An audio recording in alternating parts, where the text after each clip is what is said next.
Let's knit this playfully striped seat cushion by yarnspirations.com. Welcome back to another Yarn Inspirations tutorial. I'm your host, Kristen Mangus of GoodKnitKisses. Let's get started. In today's tutorial, you'll knit a bulky number 5 weight yarn. We're using Bernat Maker Home Dec, color Aqua for contrast A, and the color Cream for contrast B. Today's pattern is the Bernat Knit Seat Cushion by yarnspirations.com. We are working with the Bernat Maker Home Dec collection in colors Aqua and Cream. You're going to need 2 balls of this yarn, and it is a combination of cotton and 28% nylon. So 72% cotton, 28% nylon. It's nice and squishy, and it feels really good for a cushion for your outdoor seats or indoor. We're going to start with the cast on, work our first color. I'll show you one way to add in your color and then another way to where you can twist it up the side. So we'll be changing color. I'll show you how to bind off, seam together, and make your little ties. So we'll do everything together. Let's get into the supplies. Download your pattern today by clicking on the link below in the description. For this pattern, you're going to need 2 balls of each of your colors, so contrast A and B. Of course, we're using Aqua and Cream in here. It will make 2 cushions, so it'll make a front and back for 2 cushions. So if you only want to make 1 cushion, you just need 1 ball of each color. It is an easy pattern.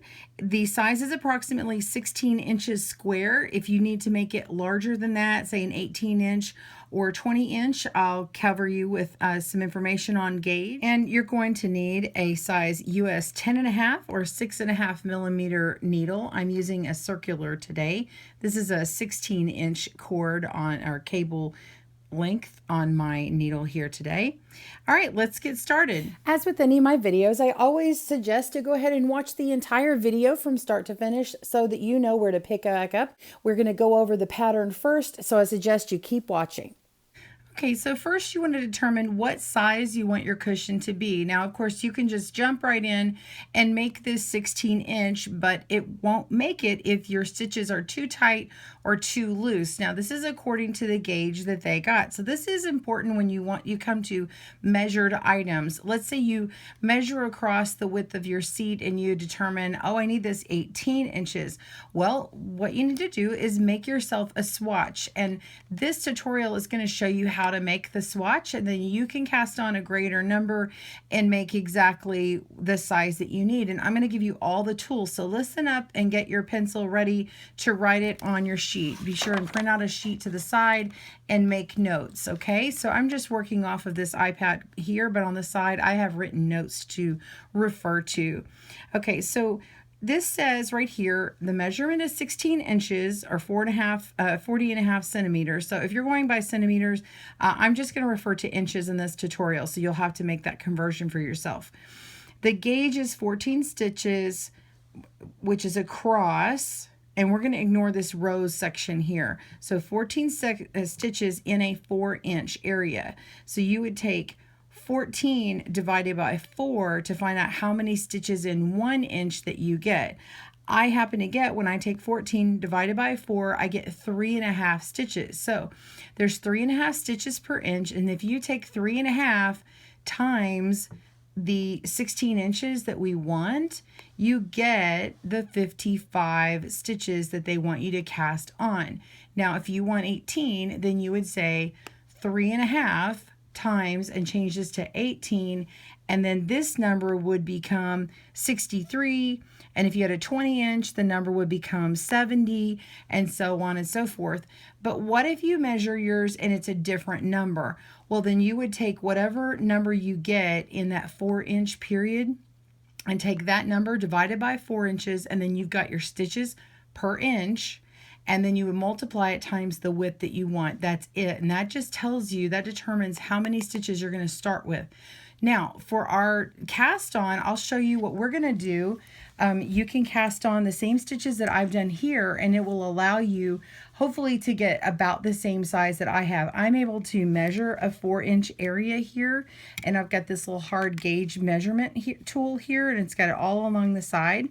And so I'm going to measure across 4 inches and show you. Now, I happen to get exactly what they have, but yours may be off a little bit.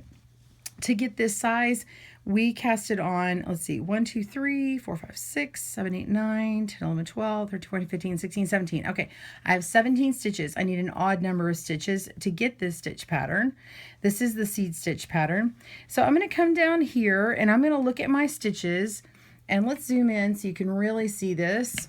Okay, so I have a V, okay, this sticking like a V here, this V of the stitch here, okay, and then I have a purl bump next to it. That's in the same row. A row goes across, so we're just going to measure the one row across. So we have a V and then the purl, a V and then the purl, a V and the purl. So you can put this nice straight piece across here and you can tell where that V starts. So I'm going to start it right at that line here, and I'm going to go looking across and I'm going to count. So if every time my purl bump appears, that's number 2. So we can count by twos. Let's say 2, 4, 6, 8, 10, 12, 14. And look at that. We completed that 14th one right at that 4. This line right here is actually where the 4 ends. So I've got 14 stitches across here, but yours might be 12 or it might be 16 across. And then now you know the math from a few minutes earlier. So we're going to keep going and cast on. I just want you to know that's how you determine your size. So we've got our needles and our yarn. I want to cast on.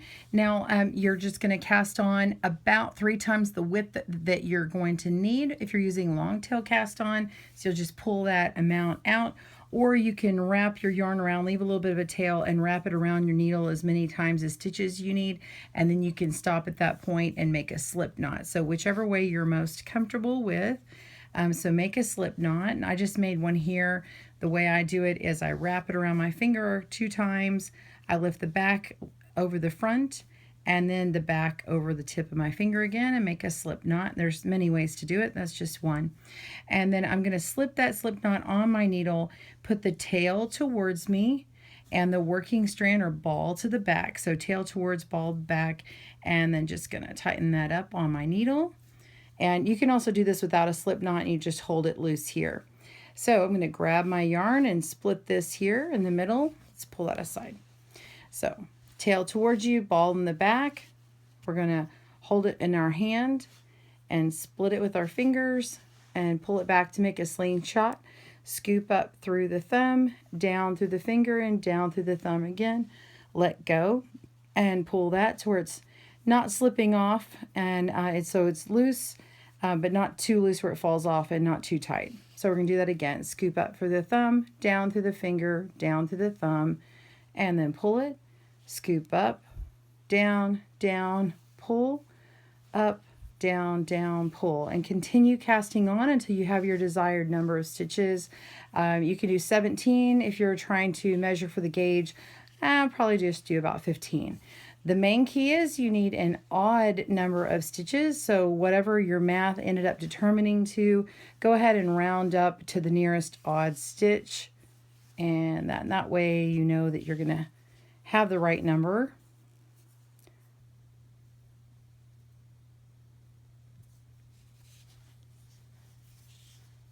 Okay, looks like I've got 15. So now I've got that casted on, and I'm going to flip it around and turn it. And we're just working back and forth. So if this is your first project, you just cast on here, turn it over to start working on the right side. And now we're going to knit. So we stick our needle into our front leg of our stitch here between the first and second loop, go in, wrap it around with a working strand. This is from the ball. Work it around your needle, and then pull it on through so where the loop is at the top. Let the one slide off your left needle, and you've made a stitch. Let's do that again. We're going to go between these 2 stitches, put it in, wrap around, and pull through, and let the old one drop off, and you're just moving stitches over to the next one, and it creates these little stitches here. So that's how you make the knit stitch. Now I'm going to back up because I've changed the pattern a little bit. I just wanted you to see how to do the knit stitch a couple times. So to unknit, if you've done too many, this is also a good thing to have. I'm going to put in my left needle into this stitch here, and then we're just going to let it slide off of that right needle, and we just unknit. We've tinked, knit, that's knit spelt backwards. And then we'll do that again to this one. Okay, and so now I just have knit 1 for my first row, knit 1. Now we're going to purl. I want you to put your yarn to the front between these 2 needles, and now you're going to go into the front leg of that first stitch and take your working yarn and wrap around that needle that's in the front. And now you're just going to push that new yarn towards the back and make a loop. Now it slides off that left needle just like before, and now you create a different type of stitch. So we're going to make another knit stitch. We're going to move our yarn between these needles again to go to the back, put it in, wrap around to make a knit, pull that through, let the old one off and the new one on. Bring your working yarn to the front again and make another purl stitch. So go into the front leg of the stitch, wrap around, push that on through, and let the old one fall off. So just continue to make sure that you've got your working yarn going back and forth between them. If you don't, let's say this stayed here and I decided to make a knit stitch, I accidentally create a yarn over. And so we don't want to create that extra stitch. Be sure and put that yarn all the way to the back.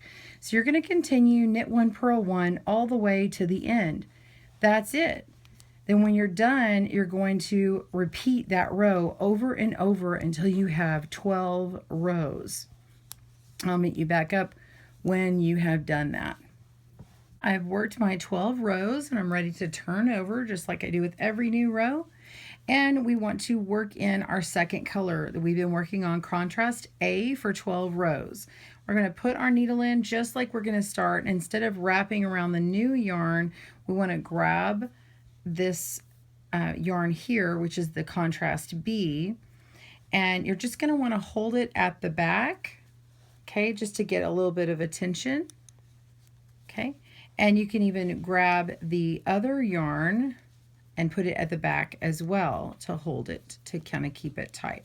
So we're just going to wrap around with our new yarn, pull through, and making a stitch. Okay, so that's the first knit stitch, and then we're going to purl and keep going. So after we've got a few of these, I'm going to show you what this looks like in the back. So that's in there. We've got 5. Let's do one more stitch, 6 stitches, and let's see it in the back. So you see the stitches have come on here. It's nice and tight up here, but in the back it's a little bit loose, okay? So you can just kind of pull that nice and taut here. Now, you can do one of 2 things. The next time we come back, we can start weaving in the yarn up at the top, or you can leave this other color loose, and what will happen is you'll have a bunch of tails. So every time you add in your color, you'll have to snip it off, and you're going to make all these different color strands. You'll have all these tails showing on the side that you have to weave in later.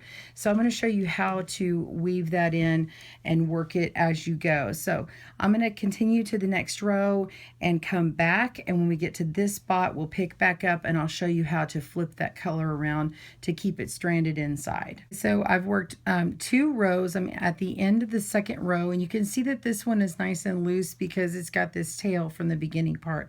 So we want to make sure and it's not too loose. We'll go in and create that last knit stitch, okay, and then turn it around.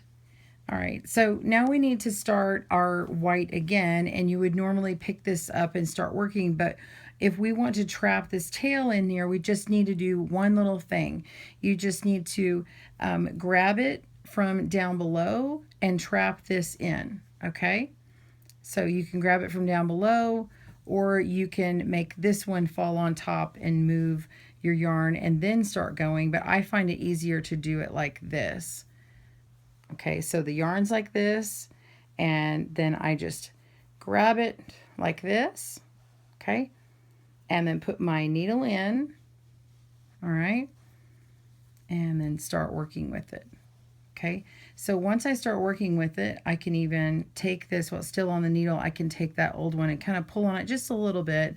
We don't want it too tight, and then continue working with my stitches across. Now, after I get a few of them on there, then I can check it out, make sure that I wasn't too tight with it.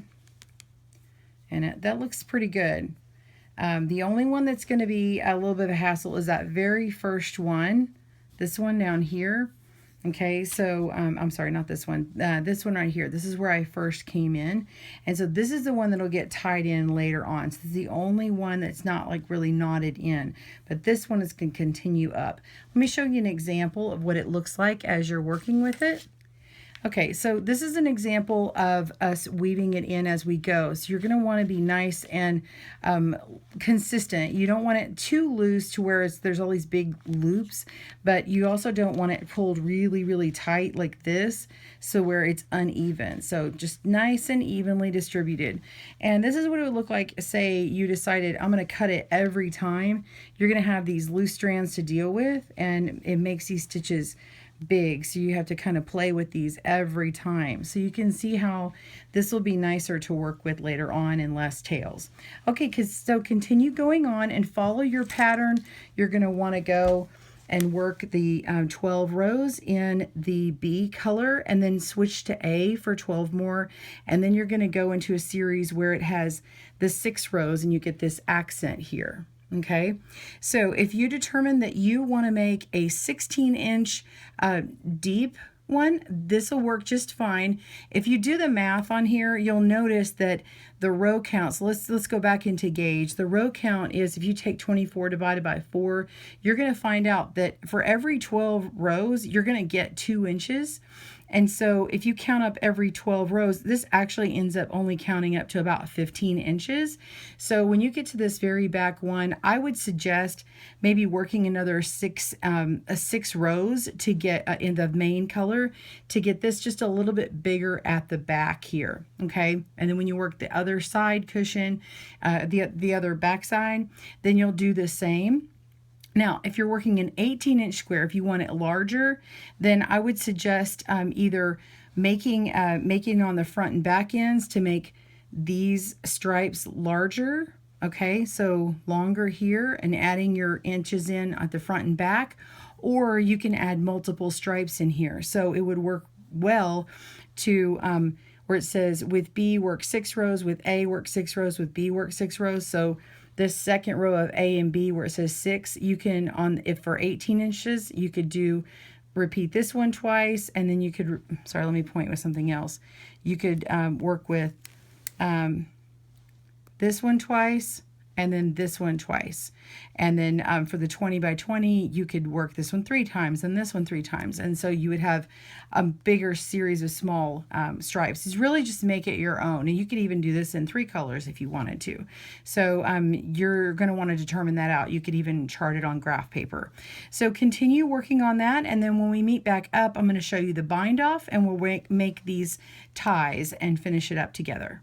Okay, so we've been working along, and now you're ready to bind off. You've been carrying this yarn along the edge, and now this one can just be taken off. You don't have to bind off with it in place.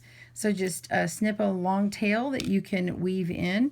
So now we're going to knit the first stitch here, and then we're going to we're going to purl the next stitch. Now this is called cast off in pattern. Now you can also call it binding off. That's the same thing.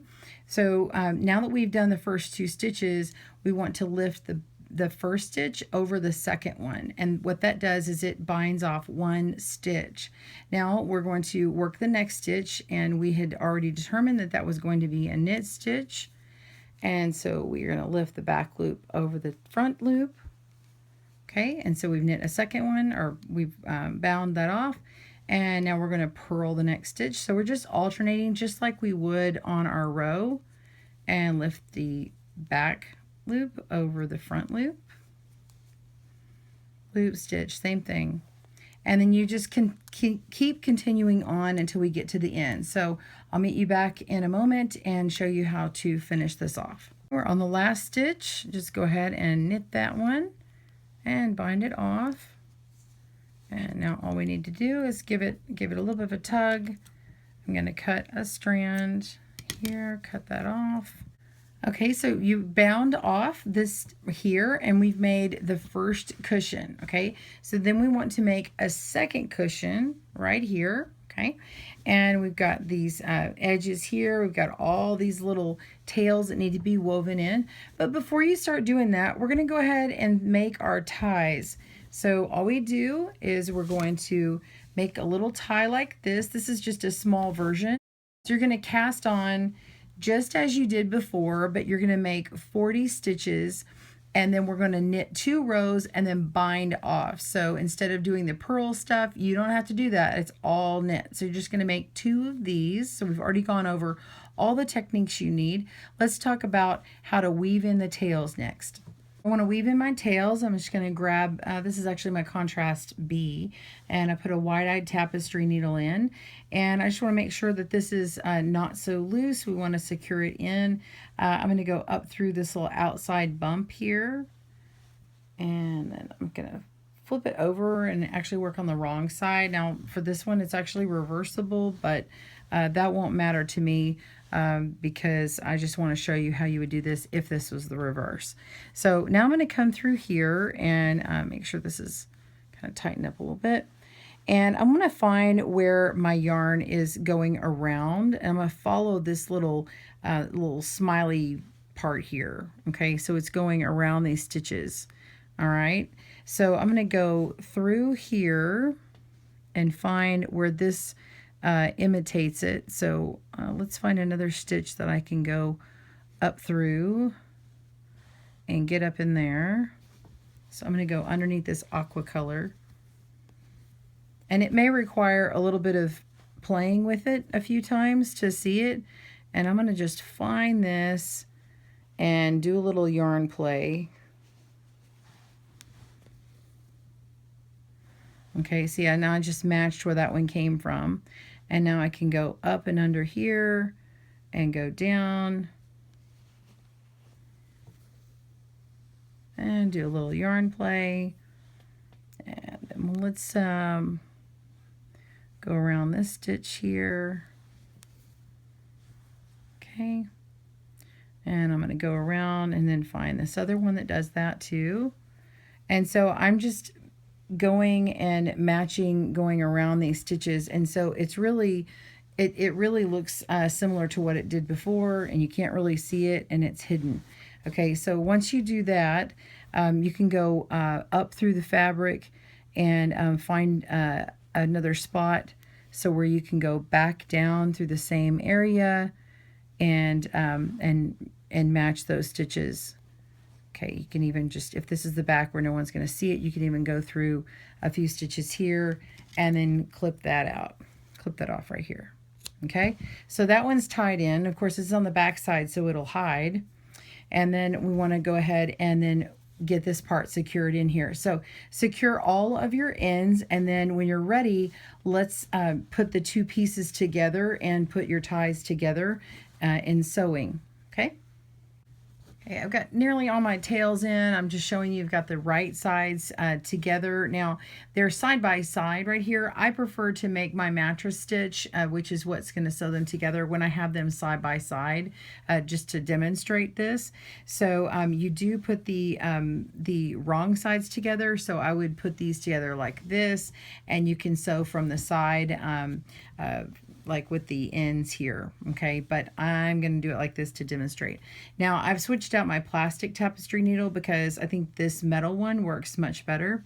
So I'm gonna go up through this end here and go through and leave a little bit of a tail, and then go right through that same hole one more time to secure that in. Okay. And now we're gonna go up through this end here, and we're going to get those stitches together. Now the mattress stitch is going to create a seam on the inside, and that's okay. Normally you're working with a stocking net up through the side, so you're just going to have to pretend that you're working with a stocking net. And you've got V's that run up like this, and then you have the sides of the stitches running this way. We're going to be grabbing this little ladder part here instead of the side of a V. So now that we're on the right side, we're going to go over to the left side. Let's see if I can zoom in on that. Okay, and we're going to go over here and go in between the stitches until we find the next ladder stitch, which is right here. Okay, and we're going to go all the way, pull that in, leave a little bit of slack, and then go zigzag over to this other side and search for the next little ladder stitch that goes in between this V here, and pull up. Okay, and then now go to the other side, and now that's that purl bump on this side, and that's all right. You're going to go through that and go up over here, and you're going to grab that purl bump and just zigzag back and forth. Okay, so you're just grabbing that bump in between and go across, and then as soon as you get a few of these done, you'll be able to see what I'm seeing here, and you get this sort of lacing up of these stitches, and you have this little magic moment where you take it and pull it together, and then it just seams it all nice up, and I'll just have to get that all nice and tight here. There we go. So now this is it put together, and in the back it's going to create this little bit of a ridge in the back, but on the front it's going to look nice and put together. So you just continue stitching all the way up nice and even, and then we're going to work your way around. So you work up this side, put these two together on the ends to where you're going to go between these stitches here. Okay, you can grab two at a time on this side. So grab the V's as they go this direction and this direction, because you're working from the end. Go all the way down, and then do the same as you did on the other side here, and then do it and do all three sides and leave one end open, because that's where you're going to slip in your cushion. Okay, so I made it to the end of my first part, and so now I'm going to show you what I was talking about. This is the bind off tail here, so I can just trap this on inside, and I'm going to go ahead and go on to this side. Now you see where I have the edge of the bind off or cast off here. I'm going to go that very first part where the V is and go underneath it, and now I'm going to go to the other side and go right across where that would be and pick these stitches up and go under those, and then go across and get the next set, and then go back where I came out the last time and go across, and go back to where I came out last time, to the next part, going across.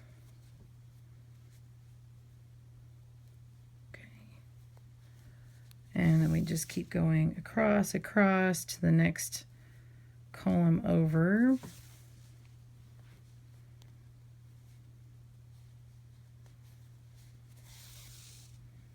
And continue going. You can just pull this and see how it's starting to make this curve, okay?